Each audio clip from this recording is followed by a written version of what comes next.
Hello everyone, a very warm welcome to all of you. So students, आज हम class 10 science के MCQ questions देखेंगे। देखिए students, exam बहुत नज़दीक है, आप पढ़ना शुरू कर दीजिए। बढ़ते हैं हमारे पहले क्वेश्चन की तरफ। हमारा पहला क्वेश्चन है, वियोजन अभिक्रिया किसे कहते हैं। देखिए स्टूडेंट, समझिएगा। वियोजन का अर्थ होता है टूटना। ठीक है, अब देखिए, अभिकर्मक होगा, छोटे छोटे उत्पादों में टूटेगा। ठीक है, अब देखिए, इस अभिक्रिया में एकल अभिकर्मक, ये है एकल अभिकर्मक, द्वारा टूट कर छोटे छोटे उत्पाद का निर्माण किया जाता है। ठीक है, क्या बन रहे हैं? उत्पाद। अब इसे जोड़ दोगे ना, यानी इसका उल्टा लिख दोगे तो ये हो जाएगा संयोजन अभिक्रिया। ठीक है, अब देखिए, संयोजन का अर्थ क्या होता है? जुड़ना। उम्मीद करती हूँ वियोजन और संयोजन, इसकी परिभाषा आपको समझ में आ गई होगी। देखिए, वियोजन का अर्थ होता है टूटना, संयोजन का अर्थ होता है जुड़ना। अब समझिएगा, इसमें अभिक्रिया में क्या होता है? एकल अभिकर्मक टूट रहा है, छोटे छोटे उत्पाद बना रहा है। और इसमें क्या होगा? उल्टा कर दीजिए। इसमें होगा दो या दो से अधिक उत्पाद मिलकर क्या बनाएंगे? अभिकर्मक बनाएंगे। एकल अभिकर्मक का निर्माण कर लेते हैं। देखिए, दो या दो से अधिक पदार्थ संयोग करके एकल उत्पाद का निर्माण करते हैं। आप इसे ऐसे भी लिख सकते हैं, इसमें दो या दो से अधिक उत्पाद मिलकर एकल अभिकर्मक का निर्माण करते हैं, संयोजन अभिक्रिया कहलाती है। इसका उल्टा लिख देंगे तो हो जाएगा संयोजन, और कुछ इस प्रकार से लिख देंगे तो हो जाएगा वियोजन। चीज़ों को रटना नहीं है, समझना है। बढ़ते हैं हमारे नेक्स्ट क्वेश्चन की तरफ। लेड नाइट्रेट का तापन, अर्थात लेड नाइट्रेट का हमने चूर्ण लिया, बर्नर की सहायता से, यानी परख नली में उस लेड नाइट्रेट को डालकर बर्नर की सहायता से जलाना शुरू करा। ठीक है, अब देखिए, जैसे हमने जलाया तो हुआ, हमारे पास प्राप्त हुआ PbO, अर्थात लेड ऑक्साइड।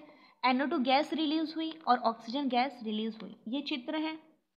देखिए, ये है परख नली, परख नली के अंदर है लेड नाइट्रेट, और ये है क्वथनांक नली, और यहाँ से क्या निकली? गैस निकलना शुरू हो गई। ठीक है, उम्मीद करती हूँ यहाँ तक क्लियर हो गया होगा। बढ़ते हैं हमारे नेक्स्ट क्वेश्चन की तरफ। हमारा नेक्स्ट क्वेश्चन है, चांदी के ऊपर काली परत का चढ़ना।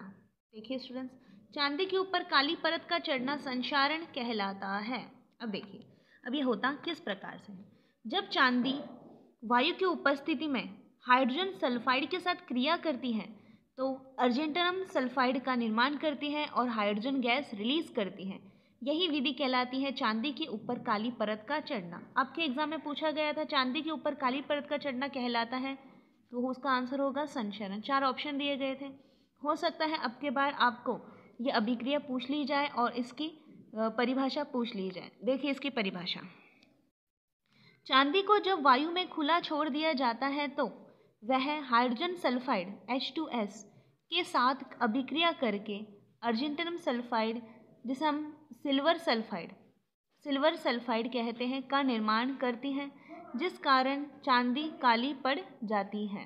ठीक है, अब देखिए ये रिएक्शन, ये चांदी है यानी सिल्वर है, सिल्वर की अभिक्रिया करवाई हाइड्रोजन सल्फाइड के साथ। ठीक है, वायु में उपस्थित है हाइड्रोजन सल्फाइड, तो ये बना सिल्वर सल्फाइड और हाइड्रोजन गैस रिलीज करता है। बढ़ते हैं हमारे नेक्स्ट क्वेश्चन की तरफ। उम्मीद करती हूँ यहाँ तक आपको क्लियर हो गया हो। विस्थापन अभिक्रिया किसे कहते हैं? देखिए स्टूडेंट्स, ये अभिक्रिया समझिए। Zn+CuSO4 अर्थात जिंक की अभिक्रिया करवाएगी कॉपर सल्फेट के साथ। तो ये जिंक है ना, ये कॉपर सल्फेट में से कॉपर को क्या कर देता है? हटा देता है, और सल्फेट के साथ खुद जुड़ जाता है, तो ये बना लेता है जिंक सल्फेट, और रिलीज कर देता है कॉपर को, यानी कॉपर को हटा देता है। अब समझिएगा इसकी परिभाषा। इस अभिक्रिया में जिंक ने दूसरा तत्व कौन सा है? कॉपर। देखिए, कॉपर को कॉपर सल्फेट से हटा दिया। ठीक है, ये विलयन से क्या कर दिया? हटा दिया। विस्थापन अभिक्रिया कहलाती है। अब देखिए, आप क्या कहोगे? आप क्या लिखोगे? जिंक ने कॉपर को कॉपर सल्फेट के विलयन से क्या करा? हटाया, और खुद किसके साथ जुड़ गया? सल्फेट के साथ जुड़ गया, और बनाया जिंक सल्फेट, और कॉपर को क्या कर दिया? हटा के बाहर निकाल दिया। उम्मीद करती हूँ स्टूडेंट्स यहाँ तक आपको क्लियर हो गया होगा। बढ़ते हैं हमारे नेक्स्ट क्वेश्चन की तरफ।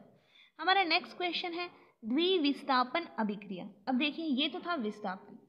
ठीक है, विस्थापन यानी हटाना। अब द्विविस्थापन यानी 2 बार हटाना, यानी 2 चीज़ों को हटाएगा। क्या हटाएगा? 2 चीज़ों को हटाएगा, कुछ इस प्रकार से। जब NaCl की अभिक्रिया AgNO3 के साथ करवाई गई, ठीक है। अब देखिए ये क्या है प्लस, ये क्या है माइनस, ये क्या है प्लस, ये क्या है माइनस, ठीक है। ये है +2। जब इसकी अभिक्रिया करवाई गई तो Na जुड़ गया NO3 के साथ, तो ये बनाया सोडियम नाइट्राइट, सोडियम नाइट्रेट, ठीक है। अब ये Cl है, ये जुड़ जाएगा Ag के साथ, तो ये बनाएगा AgCl, कुछ इस प्रकार से। ये जुड़ा है इसके साथ, जैसे कि हमें पता है प्लस हमेशा नेगेटिव के साथ ही जुड़ता है, और ये जुड़ा है इसके साथ, यानी इसमें कितने लोगों ने स्थितियाँ बदली है, 2 लोगों ने, ठीक है। यानी 2 अभिकारकों ने स्थितियाँ बदली हैं, इसलिए हम इसे द्विविस्थापन अभिक्रिया के नाम से भी जानते हैं। अब देखते हैं इसकी परिभाषा। वह अभिक्रिया जिसमें अभिकारकों के बीच आयनों का आदान प्रदान होता है। आयनों का आदान प्रदान हो रहा है, प्लस जुड़ रहा है नेगेटिव के साथ और नेगेटिव जुड़ रहा है प्लस के साथ, तो आयन का क्या हो रहा है, आदान प्रदान। एग्जाम में आए तो आपको इसका उदाहरण लिखना है, और इसकी जैसे आपने उदाहरण लिखा है वैसे इसकी डेफिनेशन लिख दीजिएगा। बढ़ते हैं हमारे नेक्स्ट क्वेश्चन की तरफ। हमारा नेक्स्ट क्वेश्चन है, लिटमस पत्र प्राप्त होता है। देखिए स्टूडेंट्स, लिटमस पत्र थैलोफाइटा समूह के लीचेन पौधे से प्राप्त होता है। कहाँ से प्राप्त होता है, थैलोफाइटा समूह के लीचेन पौधे से। नेक्स्ट, अम्ल और क्षार को जांचने के लिए किसका उपयोग करते हैं। अम्लों और क्षार को जांचने के लिए मैथिल ऑरेंज और फिनेफ्थेलिन का भी उपयोग करते हैं। लिटमस पत्र का तो उपयोग करती हैं, इसके साथ साथ मैथिल ऑरेंज और फिनोफ्थेलिन का उपयोग भी हम करते हैं। बढ़ते हैं हमारे नेक्स्ट क्वेश्चन की तरफ। ये एग्जाम में पूछा गया था। देखिए, दानेदार जिंक के टुकड़े के साथ सल्फ्यूरिक अम्ल की अभिक्रिया। अब ये दानेदार जिंक है, दानेदार बोले तन्नु बोले, इसका सूत्र प्रतीक यही होगा Zn। देखिए जिंक है, इसकी अभिक्रिया करवाई सल्फ्यूरिक अम्ल के साथ। जैसे कि हमें पता है जिंक पे होता है +2 और सल्फ्यूरिक अम्ल में नेगेटिव, ठीक है, -2, तो जिंक जुड़ेगा इसके साथ और हाइड्रोजन गैस रिलीज कर देगा, ठीक है। अब देखिए, उम्मीद करती हूँ यहाँ तक क्लियर हो गया होगा। जब जिंक की अभिक्रिया H2SO4 के साथ, सल्फ्यूरिक अम्ल का सूत्र है H2SO4, तो ये बनाता है जिंक सल्फाइड अर्थात ZnSO4 और रिलीज करता है हाइड्रोजन गैस। बढ़ते हैं हमारे नेक्स्ट क्वेश्चन की तरफ। हमारा नेक्स्ट क्वेश्चन है पीएच स्केल। देखिए, पीएच स्केल वो होता है किसी विलयन में H+ आयन की सांद्रता मापे। किसी विलयन में उपस्थित हाइड्रोजन आयन की सांद्रता ज्ञात करने के लिए एक स्केल विकसित की गई, यानी इसका काम क्या है, हाइड्रोजन आयन की सांद्रता मापना, ठीक है। अब इसमें पी का अर्थ होता है, जर्मनी भाषा का एक शब्द है पी, ठीक है, इसका अर्थ होता है पुसांस अर्थात शक्ति, और ये क्या है, पी एक सूचक है, ठीक है। अब देखिए ये है पीएच स्केल, देखिएगा। अब देखिए 0 से 7 ये है अम्ल, और अम्ल क्या होते हैं, जो जलीय विलयन में H+ आयन देते हैं, जलीय विलयन में यानी जल में घोलने पर H+ आयन देते हैं। अब देखिए उदासीन है 7। अब क्षार क्या होते हैं, जो जलीय विलयन में OH- आयन देते हैं, ये 7 से लेकर 14 तक माने जाते हैं। अब देखिए साधारण नमक जो हम खाने में उपयोग करते हैं। जब हाइड्रोक्लोरिक अम्ल की अभिक्रिया सोडियम हाइड्रोक्साइड के साथ करवाई जाती है तो NaCl अर्थात साधारण नमक का निर्माण होता है और जल निकलता है। HCl की अभिक्रिया करवाओ NaOH के साथ। अब देखिए ये है प्लस, ये है नेगेटिव, ये है प्लस, ये है नेगेटिव, तो प्लस किसके साथ जुड़ेगा, नेगेटिव के साथ, और नेगेटिव किसके साथ जुड़ेगा, प्लस के साथ, तो ये बना NaCl। कुछ इस प्रकार से साधारण नमक का है। सोडियम क्लोराइड को ही हम साधारण नमक के नाम से भी जानते हैं। और देखिए यहाँ से निकला HO यानी H2O यानी जल निकल जाता है। उम्मीद करती हूँ स्टूडेंट्स यहाँ तक क्लियर हो गया होगा। बढ़ते हैं हमारे नेक्स्ट क्वेश्चन की तरफ। हमारा नेक्स्ट क्वेश्चन है शुद्ध सोना। अब देखिए हम बोलते हैं शुद्ध सोना होता है 24 कैरेट, नहीं, शुद्ध सोना होता है केवल 22 कैरेट। इसमें 2 कैरेट चांदी और कॉपर मिलाया जाता है, क्योंकि सोना होता है बहुत ही ज़्यादा नरम, और नरम होने की वजह से इससे औजार नहीं बनाए जा औजार का नाम है आभूषण नहीं बनाए जा सकते, और आभूषण बनाने के लिए इसमें चांदी और कॉपर 2 कैरेट जोड़ा जाता है, ठीक है। अब देखिए 22 कैरेट सोना शुद्ध होता है, ठीक है, तथा 2 कैरेट चांदी जिसे हम अर्जेंटिनम AG प्रतीक के नाम से लिखते हैं, तथा Cu यानी कॉपर मिलाया जाता है, इसे हम तांबा भी कहते हैं। सोना काफ़ी नरम होता है, इस कारण इसमें 2 कैरेट चांदी और कॉपर मिलाया जाता है ताकि क्या बन सके, आभूषण बन सके। बढ़ते हैं हमारे नेक्स्ट क्वेश्चन की तरफ। अब देखिए स्टूडेंट्स, हमारा नेक्स्ट क्वेश्चन है खनिज किसे कहते हैं। पृथ्वी की जो धरती है यानी पृथ्वी पे जो भूपर्पटी है, पृथ्वी की जो भूपर्पटी है उससे प्राकृतिक रूप से पाया जाता है। भूपर्पटी यानी जमीन के अंदर, ठीक है, जमीन में प्राकृतिक रूप से पाए जाने वाला तत्व क्या कहलाता है, खनिज कहलाता है। अब देखिए अयस्क, कुछ स्थानों पर खनिजों में कोई विशेष धातु काफी मात्रा में होती है। खनिज होते हैं जिससे हम क्या है, प्राकृतिक रूप से पृथ्वी में पाए जाते हैं यानी जमीन में पाए जाते हैं, और उनमें क्या होते हैं, काफी विशेष धातु काफी मात्रा में पाई जाती है, विशेष धातु पाई जाए जैसे सोना या चांदी, जिसे निकालना क्या हो, लाभकारी हो, ये क्या कहलाएगा, अयस्क। अब देखिए जब अयस्क को निकालते हैं तो उस पर क्या होगा, मिट्टी और रेत जैसी अशुद्धियां, ठीक है। अब देखिए गैंग किसे कहते हैं, पृथ्वी से निकाले गए जो अयस्क है, अयस्क में मिट्टी, रेत आदि कई अशुद्धियां पाई जाती हैं, क्या कहलाती हैं, गैंग कहलाती है। देखिए पृथ्वी में से प्राकृतिक रूप से निकाले जाने वाला तत्व, ठीक है, क्या कहलाएगा, खनिज। अब जो खनिज हम निकाल रहे हैं वो लाभकारी हो, ठीक है, वो कहलाएगा अयस्क। और जो अयस्क है, सीधी सी बात है, अयस्क पे क्या होगी, मिट्टी होगी, रेत होगी, और यही क्या है, अशुद्धियां ही तो है, इसे हटाना, ठीक है, अशुद्धियां पाई जाती हैं, ये क्या कहलाता है, गैंग कहलाता है, ठीक है। ये तीनों एक दूसरे को लिंक करते हैं। उम्मीद करती हूँ यहाँ तक क्लियर हो गया होगा। बढ़ते हैं हमारे नेक्स्ट क्वेश्चन की तरफ। हमारा नेक्स्ट क्वेश्चन है संतृप्त हाइड्रोकार्बन किसे कहते हैं तथा असंतृप्त हाइड्रोकार्बन किसे कहते हैं। अब देखिए चीज़ों को रटना नहीं है, समझना है। संतृप्त का अर्थ होता है कार्बन कार्बन के बीच एकल बंध पाया जाए, संतृप्त हाइड्रोकार्बन कहलाएगा, जैसे CH4 कुछ इस प्रकार से, ठीक है। अब देखिए असंतृप्त हाइड्रोकार्बन, कार्बन कार्बन के बीच 2 बंध या 3 बंध पाया जाए, द्विबंध और 3 बंध पाया जाए, क्या कहलाएगा, असंतृप्त हाइड्रोकार्बन। ए का अर्थ क्या होता है, नहीं, और संतृप्त नहीं है यानी क्या नहीं है, सिंगल बॉन्ड नहीं है, क्या है, डबल या ट्रिपल बॉन्ड है, ठीक है। चीज़ों को रटना नहीं है, समझना है। बढ़ते हैं हमारे नेक्स्ट क्वेश्चन की तरफ। देखिए हमारा नेक्स्ट क्वेश्चन है कार्बन का दहन करने पर क्या प्राप्त होता है। कार्बन का दहन करने पर CO2 गैस प्राप्त होती है, ये मैंने आपको करवा रखा है, प्लस ऊष्मा और प्रकाश प्राप्त होगा, ठीक है। यानी एकदम से क्या निकलेगी, चिंगारी निकलेगी, है ना, दहन करेंगे तो, जलाएंगे तो।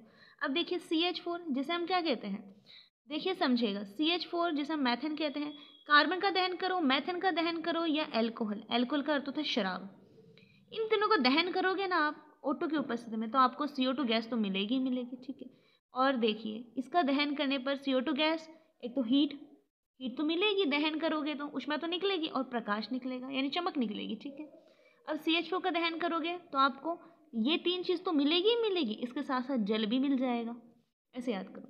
अब देखो एल्कोहल यानी शराब का आप दहन करोगे तो सीधी सी बात है, आपको सेम इसकी तरह ही प्रोसेस फिर से प्राप्त हो जाएगी। हो सकता है आपको एग्जाम में ये देखने को मिल जाए, इन्हें हल्के में नहीं लेना है आपको। बढ़ते हैं हमारे नेक्स्ट क्वेश्चन की तरफ। हमारा नेक्स्ट क्वेश्चन है एल्कोहल के ऑक्सीकरण द्वारा।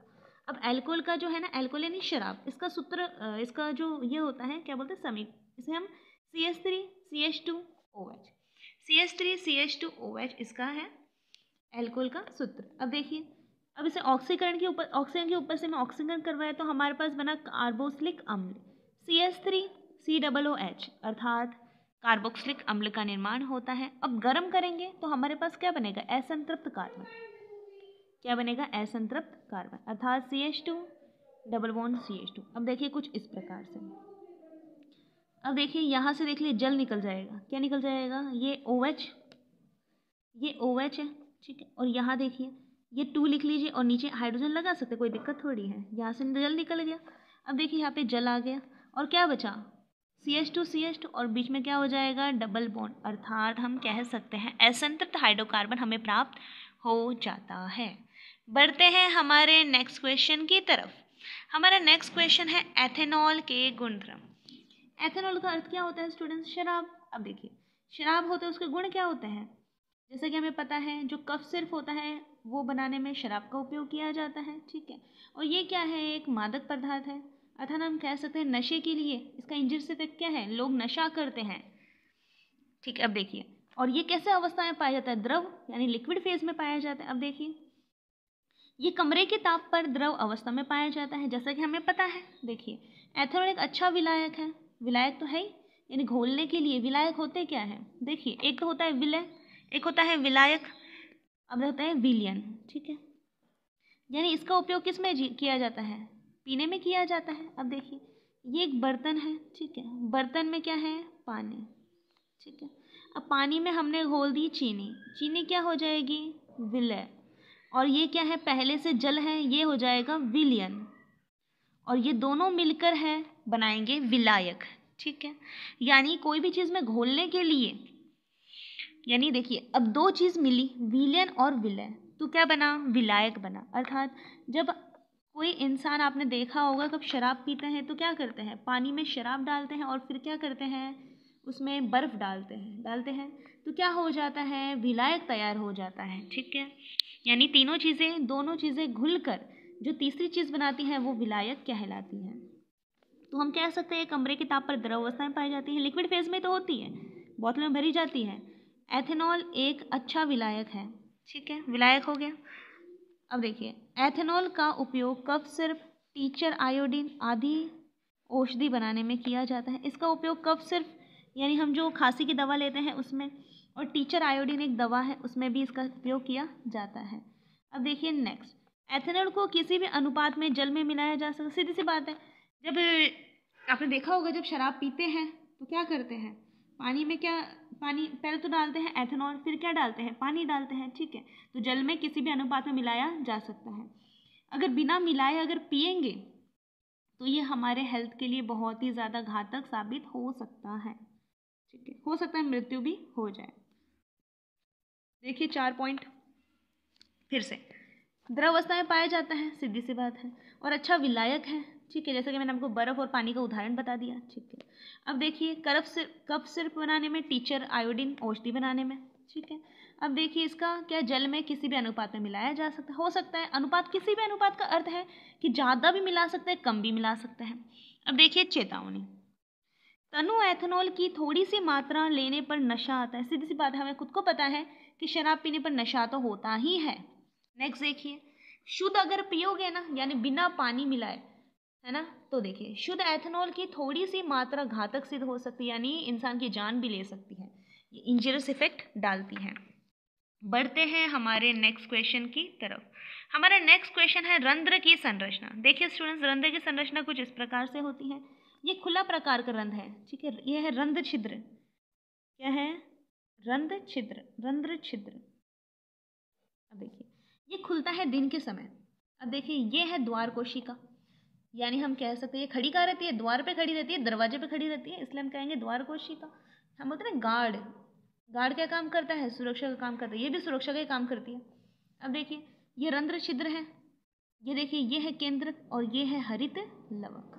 ये खुली प्रकार की है, अर्थात दिन के समय, जैसा कि हमें पता है प्रकाश संश्लेषण की क्रिया होती है, और प्रकाश संश्लेषण की क्रिया के दौरान ये रंध्र क्या हो जाते हैं? खुल जाते हैं, क्योंकि ये किसमें पाए जाते हैं? पत्ती में पाए जाते हैं। और पत्ती में इसलिए पाए जाते हैं क्योंकि पत्ती में क्या होता है? हरित लवक पाया जाता है, अर्थात पत्ती होती है हरी, और जो हरा भाग है, हरित लवक है, वही तो प्रकाश संश्लेषण का कार्य करता है, और उस क्रिया द्वारा जो पौधे हैं अपना भोजन स्वयं बनाते हैं। ठीक है, अब देखिए गार्ड सेल। अब देखिए दिन के समय जैसे इसमें पानी भर जाता है ना, गार्ड सेल में ये फूल जाती है, और फूलने की वजह से क्या हो जाता है? रंध्र छिद्र खुल जाता है, कुछ इस प्रकार से। ठीक है, हो सकता है आपको एग्जाम में देखने को मिल जाए ये। अगर एग्जाम में आए तो एट फर्स्ट आपको डायग्राम बनाना है। ठीक है, और जैसा डायग्राम वैसे इसका वर्णन। आप क्या लिखोगे? बाहर की तरफ दो द्वार कोशिकाएं पाई जाती हैं, द्वार कोशिकाओं में केंद्रक पाया जाता है, एक केंद्रक पाया जाता है तथा हरित लवक पाया जाता है। ठीक है, और इसके बीच में क्या होता है? रंध्र छिद्र पाए जाते हैं, और ये रंध्र छिद्र दिन के समय खुलता है, रंध्र दिन के समय ही खुलता है। अब देखिए नेक्स्ट, यह है बंद प्रकार का रंध्र। ये रात के समय है, रात के समय तो कोई काम ही नहीं है, क्योंकि सूर्य का प्रकाश होता नहीं, और सूर्य का प्रकाश नहीं होगा तो क्या नहीं होगा?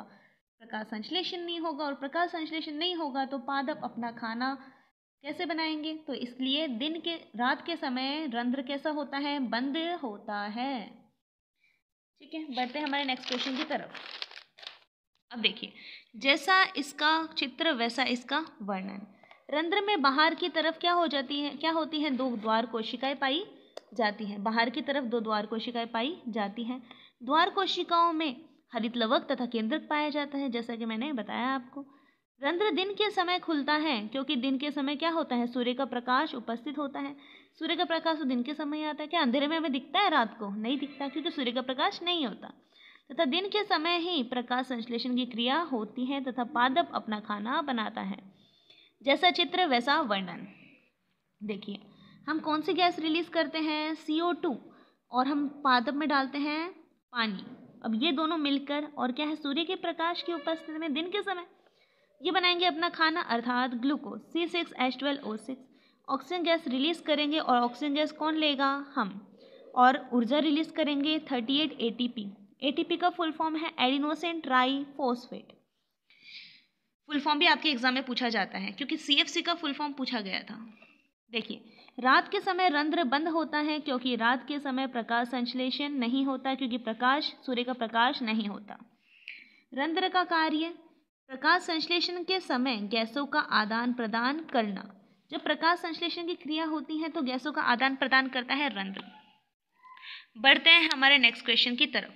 हमारा नेक्स्ट क्वेश्चन है स्वपोषी किसे कहते हैं? वे जीव जो अपना खाना स्वयं बनाते हैं। स्व का अर्थ होता है स्व, पोषी अर्थात पोषण, जो अपना खाना खुद बनाए स्वपोषी कहलाते हैं। जैसे उत्पादक में क्या है? हरे पेड़ पौधे, नीलहरी, शैवाल, साइनोबैक्टीरिया। ठीक है, आप एक उदाहरण लिख सकते हैं, कोई दिक्कत नहीं है। विषमपोषी, जो जीव जंतु खाने के लिए किस पे डिपेंड है? दूसरों पे डिपेंड है। ठीक है, अपना खाना खुद नहीं बनाते, दूसरों से अपना खाना लेते हैं, विषमपोषी कहलाते हैं। वे जीव जो भोजन के लिए अन्य जीवों पर निर्भर होते हैं, अर्थात भोजन स्वयं नहीं बनाते हैं, विषमपोषी कहलाते हैं। जैसे जीव जंतु। नेक्स्ट देखिए, अमीबा एक कोशिकीय जीव है। देखिए स्टूडेंट्स, एक कोशिकीय जीव कितने हैं? सभी जितने भी बैक्टीरिया हैं सभी एक कोशिकीय जीव हैं। अमीबा भी एक कोशिकीय जीव है, पैरामीशियम भी एक कोशिकीय जीव है, हाइड्रा भी एक कोशिकीय जीव है। देखिए, अमीबा एक कोशिकीय जीव है। इसमें कौन सा खंडन पाया जाता है? द्विखंडन पाया जाता है। अमीबा में द्विखंडन पाया जाता है। हाइड्रा में मुकुलन पाया जाता है, और प्लेनेरिया पुनरुद्भवन पाया जाता है। प्लाज्मोडियम में बहुविखंडन पाया जाता है। याद रखना है आपको। देखिए, अब ये क्या है? अमीबा है, इसके बीच में क्या है? केंद्रक। द्विखंडन होता कैसे है? अब देखिए, बीच में खांच बन गई। ठीक है, अब देखिए, एक स्थिति ऐसी आई कि ये क्या हो गए? एक अमीबा से 2 अमीबा बन गए। ये है द्विखंडन, अर्थात इसका शरीर कितने खंडों में विभक्त हुआ? 2 खंडों में, एक ये रहा, एक ये रहा। देखिए नेक्स्ट, अमीबा में पोषण। अब ये देखिए, ये अमीबा है, ये खाद्य पदार्थ है। ये खांच के जैसे कुछ निकला, उंगली के समान प्रवर्त निकाल, खांच के समान संरचना निकली। अब इसने खाद्य पदार्थों को लिया और क्या करा? यहाँ पे अंतर्ग्रहण कर लिया, अंदर की तरफ ले लिया, बड़ी रिक्तिका बन गई। और ये पहले कैसा था? जटिल था, और उसे तोड़ा, और तोड़ने से क्या बना? सरल कार्बनिक पदार्थ, कुछ इस प्रकार से। ठीक है, अब इसने इसको अंतर्ग्रहण कर लिया। अब देखिए इसका परिभाषा। देखिए, अमीबा एक कोशिकीय सतह उंगली जैसी अस्थायी प्रवर्त की मदद से, उंगली के समान तो था वो, कुछ इस प्रकार से। देखिए, कुछ इस प्रकार से, उंगली ऐसा ही तो है ये, कुछ इस प्रकार से। ठीक है, अमीबा एक कोशिकीय सतह उंगली जैसे अस्थायी प्रवर्त, अस्थायी तो है क्योंकि अंदर चले गया तो वो प्रवर्त हट गया। अस्थायी प्रवर्त की मदद से भोजन ग्रहण करता है। ठीक है, यह प्रवर्त भोजन के कणों को घेर लेता है तथा खाद्य रिक्तिका बनाता है। खाद्य रिक्तिका में जटिल पदार्थों का विघटन सरल पदार्थों में होता है। बचा हुआ अपच पदार्थ कोशिका की सतह की ओर गति करने लग जाता है और शरीर से बाहर निकाल दिया जाता है। एक कोशिकीय जीव अमीबा, पैरामीशियम, हाइड्रा और सूक्ष्म जीव। अब देखिए, फिर से समझिएगा, रटना नहीं है, चीज़ों को समझना है, चित्र के माध्यम से देखते हैं। देखिए, ये अमीबा है, इसके बीच में क्या है? केंद्र। अब ये है खाद्य पदार्थ या खाद्य कण। अब देखिए, ये क्या करी? उंगली के समान प्रवर्त निकाला। ठीक है, खाद्य पदार्थों को अंदर लिया। ठीक है, अब अंदर लेने के बाद जैसे इसने अपने अंदर ले लिया खाद्य पदार्थों को, एक बड़ी रिक्तिका बन गई। अब ये सीधी सी बात है, जब हम खाना खाते हैं तो रोटी हम क्या डालते हैं? एक बाइट लेते हैं रोटी का, समझे, इतनी बड़ी रोटी का बाइट लिया। ठीक है, और रोटी को क्या करेंगे? सरल कार्बनिक पदार्थ में तोड़ेंगे ना, जटिल था ये, है ना। अब इससे क्या है? इसके टुकड़े करेंगे। सरल कार्बनिक का अर्थ होता है टुकड़े करना। ठीक है, अब इसने क्या करा? टुकड़े करा, और जैसे इसने टुकड़े करा, इसने खा लिया उसे, और जो अपशिष्ट थे ना, अपशिष्ट का अप का अर्थ होता है बुरा, अर्थात जो हमारे शरीर में, इसके शरीर में जिसका काम नहीं है उसे क्या करा, निष्कासित करने की कोशिश करी। और जैसे इसे निष्कासित करने की कोशिश करी, देखिए जब बचा हुआ अपशिष्ट पदार्थ था वो कोशिका की सतह की ओर, ये कोशिका है इसकी सतह की ओर गमन करने लगा और शरीर से बाहर निकाल दिया गया। खा लिया इसने पूरा, ठीक है। अब जो अपशिष्ट पदार्थ है ये इसकी सतह पर जाने लग गया, ठीक है, सतह, यही तो सतह है इसकी, ठीक है, इसके सरफेस पे जाने लग गया। और क्या हुआ, शरीर से बाहर निकाल दिया गया। ये है अमीबा में पोषण। आपको एग्जाम में पूछा जाए अमीबा में पोषण किस प्रकार से होता है, तो आपको इसका डायग्राम बनाना है, फिर इसको समझाना है, ठीक है। और इसमें पोषण कैसे होता है, एक उंगली के समान अस्थायी प्रवर्ध निकलेंगे। देखिए उंगली के समान तो है, उंगली जैसे अस्थायी प्रवर्ध अंतग्रहण द्वारा, आप कह सकते हो डायरेक्ट अंतग्रहण के द्वारा, ठीक है। क्योंकि अंतग्रहण यानी क्या होता है, अंत है यानी अंदर की तरफ, ग्रहण यानी ग्रहण करना। ये क्या कर रहा है, अंदर की तरफ ग्रहण कर रहा है, अर्थात अंतग्रहण के द्वारा। सो स्टूडेंट्स, उम्मीद करती हूँ जो प्रश्न हमने याद करे हैं आपको समझ में आए होंगे। चीज़ों को रटना नहीं है, समझना है, चीज़ें बहुत आसान हैं, घबराना नहीं है, ठीक है। अपने आप पर विश्वास रखिए, आप पेपर को अच्छा ही करोगे, ठीक है। सो आज के लिए बस इतना ही, फिर मिलते हैं नेक्स्ट क्लास में।